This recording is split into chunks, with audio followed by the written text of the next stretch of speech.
ইমাম আহমদ ইবনে হাম্বল রাহিমাহুল্লাহ 4 বছর পর্যন্ত খলিফার জেলের ভিতরে অন্ধকার রুমের ভিতরে ওনাকে 4 বছর জেলের মধ্যে ভরে রাখা হলো। প্রত্যেক দিন জেলখানা থেকে বের করে করে ওনাকে 10টা চাবুকের পিটুনি মারা হতো। 10টা চাবুকের পিটুনি মারার পরে ওনার পিঠের মধ্যে গা হতো, রক্ত পড়ত, কোনো ওষুধ দেওয়া হতো না। আবার পরের দিন বের করে 10টা চাবুকের বাড়ি, আবার কেটে যাইতো, ঘা হতো। এইভাবে 1 দিন না 2 দিন না 4 বছর পর্যন্ত জেলখানার ভিতরে ওনাকে এইভাবে অত্যাচার করা হলো। পিঠের গোশত পচে গেল, পোকা লেগে গেল, ঘা হয়ে গেল, কলতানি পড়তো পিঠের গোশত দিয়ে, রক্ত ঝরে ঝরে পড়তো। ইমাম আহমদ ইবনে হাম্বল ওইভাবে নামাজ পড়তেন। এক জেলখানার কয়েদি জিজ্ঞেস করলো, হুজুর আপনি এই অবস্থায় কিভাবে নামাজ পড়েন, কোন দলিলে? ইমাম আহমদ ইবনে হাম্বল বললেন, হে মুসলমান, হযরত ওমরকে যখন ছুরির আঘাত করা হয়েছিল ওনার পেট কেটে ভুঁড়ি বের হয়ে গিয়েছিল, 3 দিন পর্যন্ত রক্তক্ষরণ হয়েছিল। সেই দিন তোর অপারেশনের সিস্টেম ছিল না। হযরত ওমর 3 দিন পর্যন্ত রক্তক্ষরণ অবস্থায় পেটের মধ্যে পট্টি দিয়ে ওইভাবে বেঁধে দিয়ে তারপরে তিনি 1 ওয়াক্ত নামাজ ছেড়ে দেন নাই। রক্ত ঝরা অবস্থায় হযরত ওমর নামাজ পড়েছেন। হযরত ওমর যদি রক্ত ঝরা অবস্থায় নামাজ পড়তে পারে, তাহলে আমি ইমাম আহমদ ইবনে হাম্বল কেন রক্ত ঝরা অবস্থায় নামাজ ছেড়ে দিব? আমি আহমদ ইবনে হাম্বল নামাজ ছাড়তে পারি না। একবার জোরে বলেন আল্লাহু আকবার। একুল আওরার মুসলমান, ওমরাই কঠিন সময়ে নামাজ ছেড়ে দেয় নাই, আর আমরা সুখের সময়ে নামাজ ছেড়ে দেই। হাসতে হাসতে নামাজ ছাড়ি, সুখের সময় নামাজ ছাড়ি, আনন্দে আনন্দে নামাজ ছাড়ি। কি কথা ঠিক আছে না ভাই? খেলাধুলায় নামাজ ছাড়ি, দুনিয়ার কাজে নামাজ ছেড়ে দিই। কেন ওনাকে 4 বছর জেল খাটা হলো? রাজনৈতিক কারণে না, রাজনীতির জন্য। ওনারা রাজনীতি করতেন না। 4 বছর জেল কেন করলেন? শুধু একটা ইমানি মাসালা। খলিফা বলল, কোরআন আল্লাহর সৃষ্টি। ইমাম আহমদ ইবনে হাম্বল বলেন, আল্লাহ এবং রসুল যেটা বলে নাই সেটা আমি বলবো না। কোরআন আল্লাহর সৃষ্টি, এই কথা আমি বলতে পারবো না। কোরআন আল্লাহর কালাম, যেহেতু রবের কালাম কখনো সৃষ্টি হতে পারে না। এটা কালামুল্লাহ, আল্লাহর কালাম। এটা কালামুল্লাহ শরীফ, আল্লাহর কালাম। কিন্তু খলিফা বলে না, কোরআন আল্লাহর সৃষ্টি। কোরআনকে যদি আপনি সৃষ্টি মনে করেন তাহলে আপনার ঈমান নষ্ট হয়ে যাবে, যেহেতু এটা আল্লাহর কালাম। আল্লাহর কালাম কখনো সৃষ্টি হতে পারে না, আল্লাহর পবিত্র জবান নিঃসৃত বাণী এটা। 4 বছর পর্যন্ত একটা আকীদার মাসালায় তিনি 4 বছর পর্যন্ত জেল কেটেছিলেন। আর আমরা হাসতে হাসতে রসুলের সাথে বেয়াদবি করি, তারপর আমরা এগুলি কিছুই মনে করি না। কথা কন না কেন? হাসতে হাসতে নবযুগের নতুন প্রদীপ, হাসতে হাসতে নবযুগের নতুন প্রদীপ না, রসুলের সামনে বেয়াদবি করে। কি কথা কন না কেন? জোরে বলে। এরা মনেই করে না, কিচ্ছু মনে করে না, তাদের কাছে এগুলো মামুলি বিষয়। কিন্তু আমরা যারা সুন্নি, আমার রসুলের পবিত্র চাদর মোবারকের একটা সুতাকেও আমরা মহামূল্যবান মনে করি। কথা কন না? জোরে বলেন, ঠিক কিনা? বলে হুজুর কোন দলিলে? ইমাম মালিক ইবনে আনাস, 4 ইমামের এক ইমাম, পৃথিবীর 4 আলেমের এক আলেম। পৃথিবীর কিয়ামত পর্যন্ত কোনো মা ইমাম মালিকের মতো কোনো আলেম আর কোনোদিন কোনো মা জন্ম দিতে পারবে না। কিয়ামত পর্যন্ত পৃথিবীর কোনো মা ইমাম মালিকের মতো আলেম আর জন্ম দিতে পারবে না। তিনি রাসূল করিমের মদিনাতুল মুনাওয়ারার বাসিন্দা ছিলেন। জীবনের 80টা বছর পার করেছেন, একটা সেকেন্ডের জন্য মদিনার সীমানার ভিতরে জুতা পরেন নাই। একটা সেকেন্ডের জন্য মদিনার সীমানার ভিতরে পায়খানা পেশাব করেন নাই। একটা মুহূর্তের জন্য ভুলেও কখনো মদিনার সীমানার ভিতরে তিনি থুতু নিক্ষেপ করেন নাই।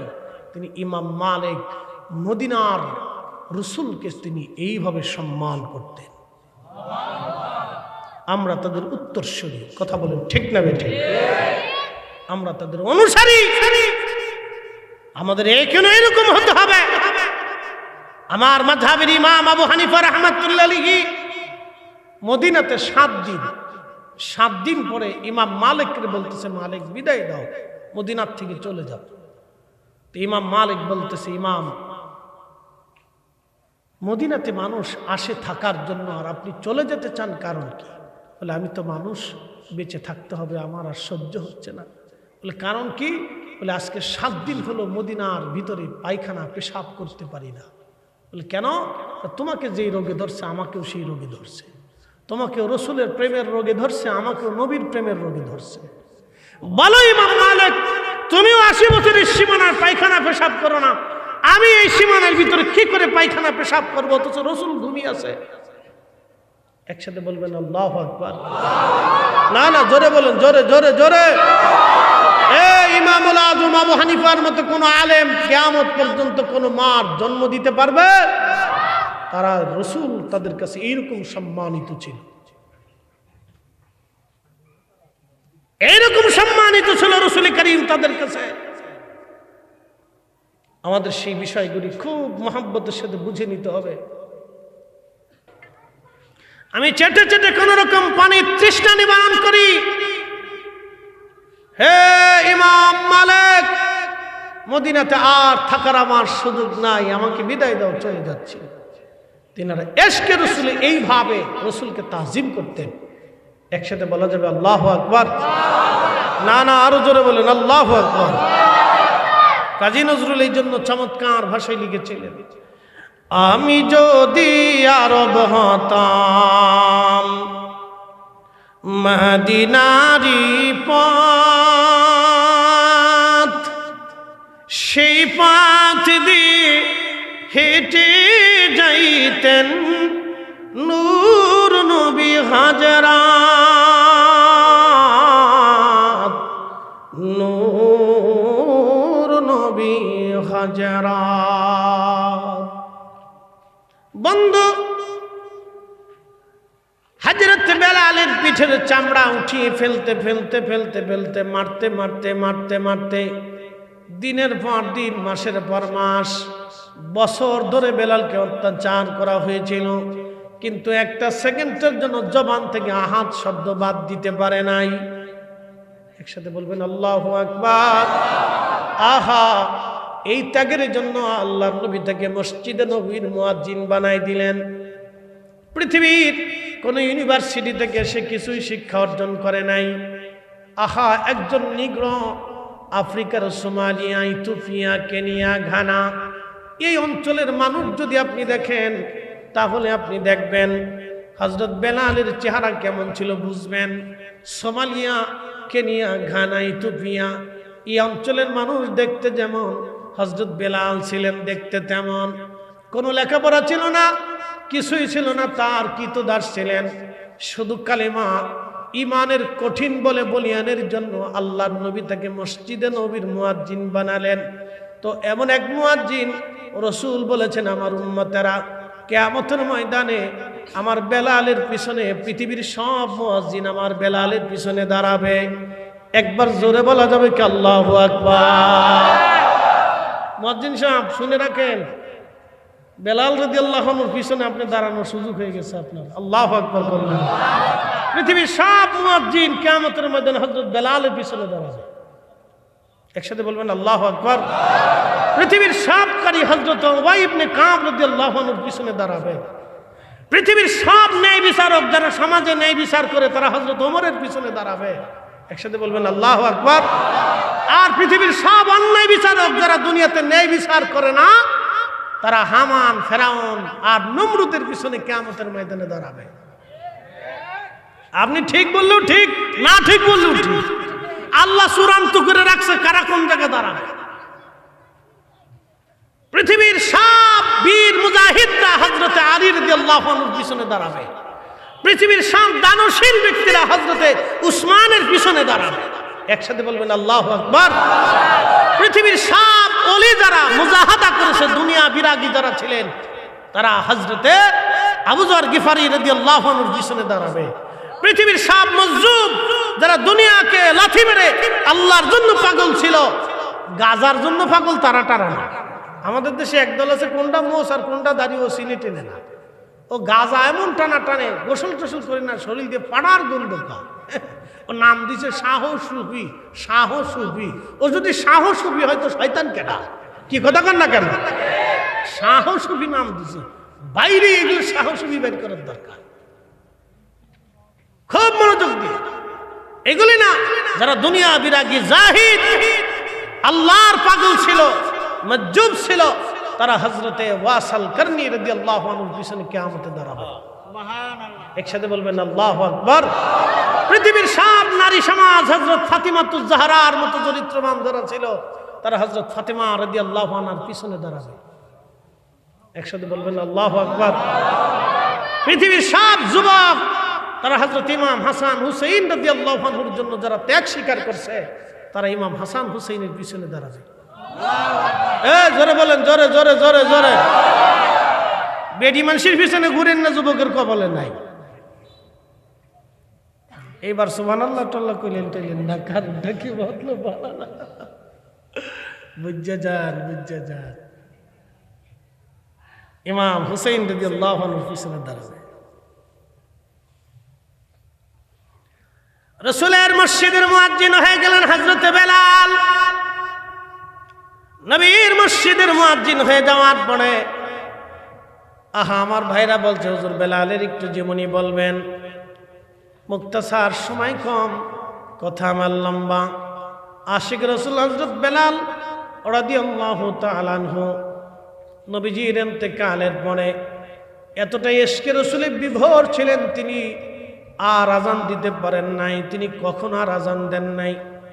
ইমাম জাইলাই নাসমুর রায়ার মধ্যে তিনি লেখেন, হযরত বেলাল আবু বকরের কাছ থেকে বিদায় নিলেন, আমার বিদায় দেন, মদিনায় আর আমার থাকা সম্ভব হবে না, হে আবু বকর। হযরত আবু বকর সিদ্দিক রাদিয়াল্লাহু আনহু বহু অনুরোধ করলেন, বললেন না, আমার পক্ষে সম্ভব না, আমি আর আজান দিতে পারবো না, বিরহ বেদনা বড় কঠিন। হযরত বেলাল চলে গেলেন সুদূর সিরিয়ার দামেস্কে ঘুমান। গভীর রাত, বহুদিন পরে নবীজি স্বপ্নে তশরিফ আনলেন। বেলালকে ডেকে বললেন, কিরে বেলাল, তুমি আমার সঙ্গে কেন জুলুম শুরু করছো রে বেলাল, তুমি আসো, আমার জিয়ারতে আসো বেলাল। ইমাম তাকিউদ্দিন সুবকি রাহমাতুল্লাহি আলাইহি বললেন, আল্লাহর নবী স্বপ্ন দেখার পরে আশিফা ও সাকামের মধ্যে আসে বেলাল রওনা হয়ে গেলেন। সুদূর সিরিয়া থেকে মদিনা বহু দূর। হযরত বেলাল সেই পথ অতিক্রম করে ফিরে আসলেন মদিনায় তাহাজ্জুদের সময়। মদিনাতুল মুনাওয়ারা রওজা শরীফ কাঠের জালি দিয়ে ঘিরে রাখা ছিল। কাঠের জালি মোবারকের সঙ্গে মাথা ঠেকাইয়া বেলাল বসে বসে কাঁদতেছিল। ইমাম তাকিউদ্দিন সুবকি বলেন, রওজা শরীফের সঙ্গে মাথা ঠেকাইয়া বেলাল বসে বসে কাঁদতেছিলেন।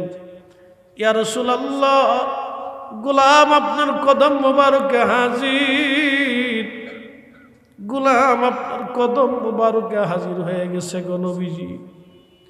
ইয়া রাসূলুল্লাহ, আপনি আসতে বলেছিলেন, আপনার গোলাম আপনার কদম মোবারকে হাজির হয়ে গেছে। নতুন মুয়াজ্জিন এসে দেখলো মুয়াজ্জিনে রাসূল উপস্থিত। সাহাবীদেরকে ডাক দিয়ে বলেন, সাহাবীরা রে, নবীর মুয়াজ্জিন বেলাল ফিরে আসছে। সমস্ত সাহাবীদের মধ্যে জানাজানি হলো। সব সাহাবীরা রওজা শরীফের পাশে এসে দাঁড়ায় কান্দে। বেলাল রে, কতদিন হলো তোমার কণ্ঠের লাহানের আজান শুনি না, তুমি যাও আজান দাও, তোমার আজান আমরা শুনবো। বেলাল বলে, না, আমি নিয়ত করেছি রাসূলের ইন্তেকালের পরে আর কখনো আমি আজান দেব না, আমার তোমরা অনুরোধ করো না, আমি আজান দেওয়া সম্ভব না আমার। সাহাবীরা বলল, তাহলে বেলাল আমাদের কোথায় আজান দিবে না? দেখো হাসান আর হুসাইন আসেনি, হাসান হুসাইনকে ডেকে আনা হলো। ইমাম হাসান হুসাইন রাদিয়াল্লাহু আনহুমা তখনও বালক, দেখতে রাসূল কারীমের চেহারার মতো তারা চেহারা পেয়েছিলেন। ইমাম হাসান যখন রওজার পাশে দাঁড়াইলেন, হযরত বেলাল রওজা শরীফ থেকে উঠে ইমাম হাসানের বুকের মধ্যে মাথা ঠেকিয়ে জড়িয়ে ধরে কাঁদতেছিলেন। ইমাম হুসাইনের বুকের মধ্যে জড়িয়ে ধরে কান্দে, সাহাবীরাও কান্দে। ইমাম হাসান নীরবতা ভেঙে ডাক দিলেন, নানার মুয়াজ্জিন, কতদিন হলো আমরা আজান শোনাও না, এবার মিনারায় যাও, আমার নানারা যেইভাবে আজান শোনাইতা সেইভাবে আমরাও আজান শোনাও। হযরত বেলাল সেই মহিলা সাহাবী নাজ্জার গোত্রের সেই ছাদ এখনো মসজিদে নববীর ভিতরে ছাদের মতো বানায় রাখা হয়েছে। রিয়াজুল জান্নার ডান দিকে পিছনের অংশের দিকে দেখবেন একটা ছাদের মতো ছোট্ট জায়গা, এই স্টেজের মতো হবে। ওইখানে দাঁড়িয়ে বেলাল আজান দিতেন। ওইখানে চলে গেলেন মুয়াজ্জিন রাসূল, দাঁড়ায় যখন টান দিলেন আল্লাহু আকবার, আল্লাহু আকবার, সারা মদিনার ভিতরে রন্দে রন্দে আজানের আওয়াজ ছড়িয়ে গেল। সারা মদিনার রন্দে রন্দে আজানের আওয়াজ ছড়িয়ে গেল। মদিনার ঘর থেকে সাহাবীরা বের হয়ে দৌড় দিলেন। সাহাবীরা বের হয়ে দৌড় দেওয়ার পরে মুয়াজ্জিনে রাসূল হযরত বেলাল রাদিয়াল্লাহু তাআলা আনহু, আখা মুয়াজ্জিনে রাসূল হযরত বেলাল যখন আবার বলেন আল্লাহু আকবার, আল্লাহু আকবার, মদিনার ঘর থেকে মহিলারা, বাচ্চারা, যুবকরা বের হয়ে দৌড় মারছে। ইমাম তাকিউদ্দিন সুবকিয়া শিফাউস সাকামের মধ্যে তিনি লেখেন, প্রত্যেকজন সাহাবীর জবান থেকে আওয়াজ আসছিল, রসুল বুঝি ফিরে আসছে, নবী বুঝি ফিরে আসছে আমাদের মাঝে, রসুল বুঝি আসছে।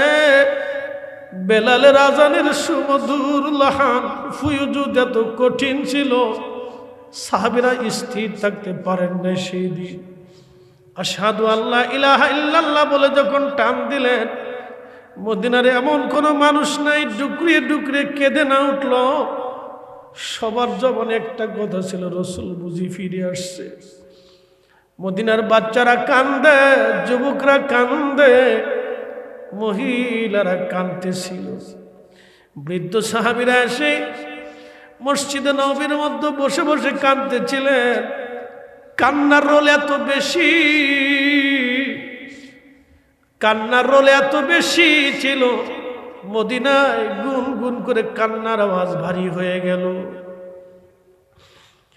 হযরতে মুয়াজ্জিনে রাসূল বেলাল আশহাদু আন্না মুহাম্মাদার রাসূলুল্লাহ বলে যখন টান দিছে, ইমাম তাকিউদ্দিন সুবকিয়া শিফাউস সাকামের মধ্যে তিনি লেখেন, মদিনার মাটি থরথর করে কেঁপে উঠছে, মদিনার মাটি থরথর করে কেঁপে উঠছে। মদিনার মাটি যখন কেঁপে উঠল, হযরত বেলাল অজ্ঞান হয়ে পড়ে গেলেন। সারা মদিনার মানুষের হালত পরিবর্তন হয়ে গেল। বুঝতেই পারতেছেন সেই দিন পৃথিবীতে একজনের আজানে পৃথিবীর মাটি কেঁপেছিল, আর কারো আজানে কোনোদিন জমিন কাঁপবে না। পৃথিবীর জমিন পর্যন্ত ইশকে রাসূলের ধাক্কায় সহ্য করতে না পেরে কাঁপতেছিল। তাহলে বুঝেন তো মদিনার মানুষের কলিজার হালত কেমন হয়েছিল, বড় কঠিন। আমি জানি প্রেমে পাগল সে তো মদিনা, প্রেমানলে পুরে মরি ওহে রব্বানা। সাহাবায়ে কেরাম আল্লাহর দ্বীনকে, কালিমাতুত তাওহীদ ওয়া রিসালাতকে তারা নিজেদের জীবনে এমন ভাবে বিশ্বাস করে নিয়েছিলেন। এখন আপনাদেরকে বোঝানোর জন্য কত কত আলেম ওলামা আছে, কত পীর মাশায়েখ গেছে, এই জমিনে রন্দে রন্দে আল্লামা সাহেব কেবলা ফুলতুলি রাহমাতুল্লাহ আলাইহি ঘুরে ঘুরে বেরিয়েছেন, মানুষদেরকে বুঝিয়েছেন। ওনার আগে 360 আউলিয়া থেকে শুরু করে অসংখ্য উলামা ফুদালা আউলিয়াতকে আগান জমিনের রন্দে রন্দে ঘুরে ঘুরে ঘুরে ঘুরে মানুষকে বুঝিয়েছেন। কিন্তু সাহাবীরা যখন দিন কবুল করলো, তখন শুধুমাত্র আল্লাহর রসুলের উপরে একিন নিয়ে তারা দিন কবুল করেছিল। শুধু আল্লাহর নবীকে তারা দেখেছিল, শুধুমাত্র আল্লাহর নবীকে তারা দেখেছিল। সেই দিন দিন কবুল কারা করেছিল? আল্লাহ কোরআনে বললেন, আমিনু, তোমরা ঈমান আনো কামা আমানান নাস। আমার নবীর সাহাবীরা যেভাবে ঈমান আনছে তোমরাও সেইভাবে ঈমান আনো। ক্বালু আনুমিনু কামা আমানাস সুফাহা। সেই দিন নির্বোধ যারা, বুকা যারা, কাফের আর মুনাফিকরা বলল, আমরা কি নির্বোধদের মতো ঈমান আনবো? কাফেররা সেই দিন বলল, আমরা কি নির্বোধ, বুকা, দরিদ্র শ্রেণীর মতো ঈমান আনবো? আপনি সারা জিন্দেগি মনে রাখবেন, সমাজের যারা দরিদ্র থাকে তারা নিষ্পেষিত বেশি হয়। সমাজের যারা দরিদ্র থাকে তারা অবহেলিত বেশি হয়। তাদেরকে সব শ্রেণীর মানুষ অবহেলা করে। বাংলাদেশের কোন ডিসি অফিসে একজন কৃষকের 4 পয়সা মূল্য নাই। কি কথা কন না কেন? মূল্য আছে? এসপি অফিসে দাম আছে? 4 পয়সা মূল্য। বাংলাদেশের কোন অফিস আদালতে কোন কৃষক দরিদ্র শ্রেণীর 4 পয়সা মূল্য নাই, দূর দূর করে তাড়িয়ে দেয়। কি কথা কন না কেন? আদিকাল থেকে সমাজে দরিদ্র শ্রেণীরা নিষ্পেষিত হয়েছে। তারা সমাজে বড় করে কথা বলতে পারে না, ধমক দিয়ে বসে যায়। থাক বেটা বাস, তুই কি বুঝিস? কি কথা কর না, ঠিক আছে না ভাই? এইভাবে দরিদ্র শ্রেণীদেরকে ধমক দিয়ে বসিয়ে দেওয়া হয়। সেই দিন দরিদ্ররা ঈমান আনলো। হযরত বেলাল, সুমাইয়া, ইয়াসার, আব্দুল্লাহ, খাব্বাব রিদওয়ানুল্লাহি তাআলা আলাইহিম আজমাইন, খুব দরিদ্র দরিদ্র গরিব গরিব সাহাবীরা সেদিন কালেমা পড়ল। আল্লাহ বলেন, আমিনু, তোমরা ঈমান আনো কামা আমানান নাস। আমার রাসূলের সাহাবীরা যেইভাবে ঈমান আনছে তোমরা ঈমান আনো। সেদিন মুনাফিকরা বলল, আমরা কি নির্বোধদের মতো ঈমান আনবো? ওরা তো বোকা, ওরা গরিব, ওরা মিসকিন, ওরা অভাবী, ওরা বোকা, ওরা বুঝে না, ওরা কালেমা পড়ছে। আল্লাহ তখনই ধমক দিলেন, আলা, সাবধান, ইন্নাহুম হুমুস সুফাহা। আমার নবী সাহাবীদেরকে যারা নির্বোধ বলতেছো, তোমরাই নির্বোধ, তোমরা বোকা, তোমরা বুঝো নাই। ঠিক সেই দিন সেই দরিদ্র সাহাবীদের হাত ধরে ইসলাম ধীরে ধীরে আগাইতে আগাইতে আজকে 200 কোটি মুসলমানে রূপান্তরিত হয়েছে। একসাথে বলবেন আল্লাহু আকবার। কিন্তু নবীজির তিরোধানের পরে ইসলামের হাতল কারা ধরল? সাহাবীরা। সাহাবীদের পরে কারা ধরল? তাবিঈরা। তাবিঈদের পরে কারা ধরল? তাবিঈনরা। তাদের পরে কারা ধরল? তাদের পরে ইসলাম এদেশের অসংখ্য আউলিয়া, আতকিয়া, সুফি সাধকরা সারা পৃথিবীর রন্দে রন্দে রন্দে রন্দে ছড়িয়ে কালেমার পতাকা গাঁথে নিয়ে দেশ দেশান্তর পাড়ি দিয়ে বনে জঙ্গলে ঘুমিয়ে পাহাড়ে পর্বতে রাত কাটিয়ে গাছের পাতা খেয়ে না খেয়ে হাজার হাজার মাইল পথ ক্ষুধা পেটে নিয়ে হেঁটে হেঁটে তারা এই জমিনে কালেমার দাওয়াত পৌঁছিয়েছে। কথা বলেন ঠিক না বেটে? কিন্তু আমরা এক শ্রেণী তাদের অবদানকে ভুলতে বসেছি। আজ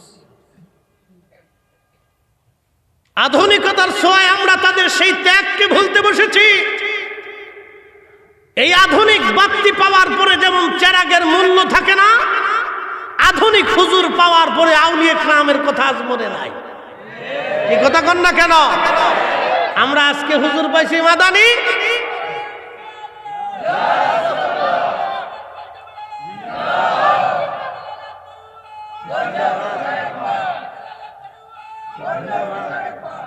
আমরা আজকে দেখেছি আধুনিক হুজুর, কেউ পাইছে মাদানি, কেউ পাইছে আধারি, কেউ পাইছে অমুক, কেউ পাইছে তমুক, কেউ অমুক ফেরত, তমুক ফেরত। এই ফেরত ফেরত পাইয়া আমরা আজকে আধুনিক হুজুর দেখে আধুনিক বাত্তি পাইয়া মনে করছি বিরাট বড় আলোওয়ালা। কিন্তু আপনি জানেন না এদেশে এই সুন্দর বাগান সাজানোর জন্য আউলিয়া কেরামের অবদান। কথা কোন ঠিক না বেঠে?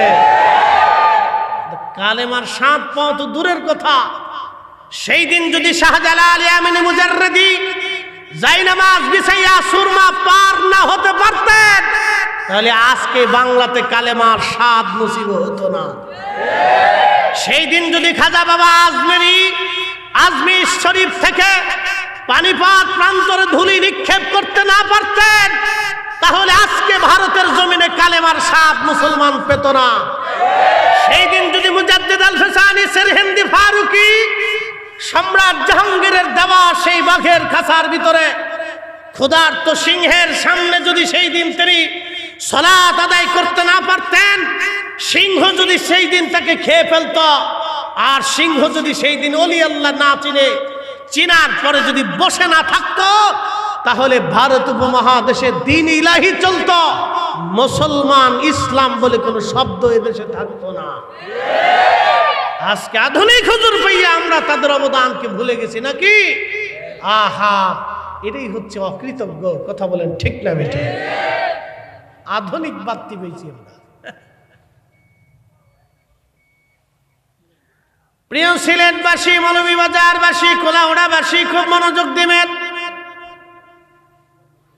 প্রিয় উপস্থিতি, কথা বড় ক্লিয়ার, কথা আমাদের বোঝা লাগবে। সাহাবীরা নিষ্পেষিত, নির্যাতিত, দরিদ্র সাহাবীরা সেই দিন কালেমা পড়ার কারণে মুনাফিকরা বলল আমরা কি নির্বোধদের মতো ঈমান আনবো।